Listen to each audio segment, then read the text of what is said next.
No existe una ley de parejas de hecho única o que haya sido aprobada con carácter estatal, sino que cada comunidad autónoma ha ido legislando sobre uniones de convivencia, tanto heterosexuales como homosexuales, destacando que hasta la entrada en vigor de la ley de equiparación, las parejas homosexuales no podían contraer matrimonio y, por tanto, su inscripción en el registro de parejas de hecho era lo único que tenían, la única vía para legalizar su unión.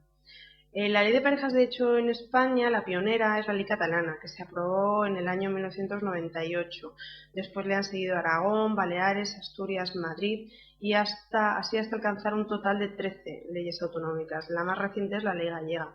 Muchas de estas leyes se limitan a reconocer el concepto de pareja de hecho, es decir, unas requieren una convivencia de 1 año, otras de 2, y dan luz verde, eso sí, a la creación del registro de parejas de hecho para que se puedan inscribir estas uniones.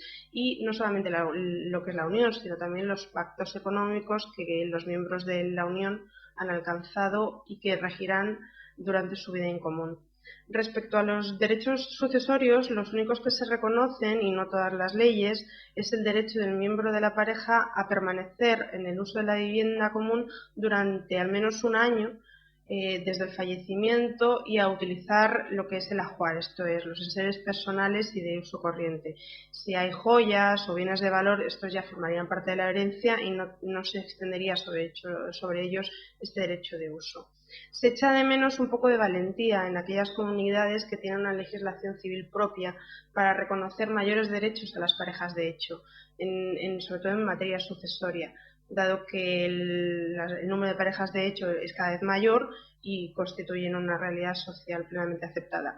La ley que podríamos calificar como más valiente es la ley Navarra, porque reconoce a los miembros de la pareja el llamado usufructo de fidelidad que también tiene reconocido a los matrimonios y que les otorga unas facultades un poquito más amplias.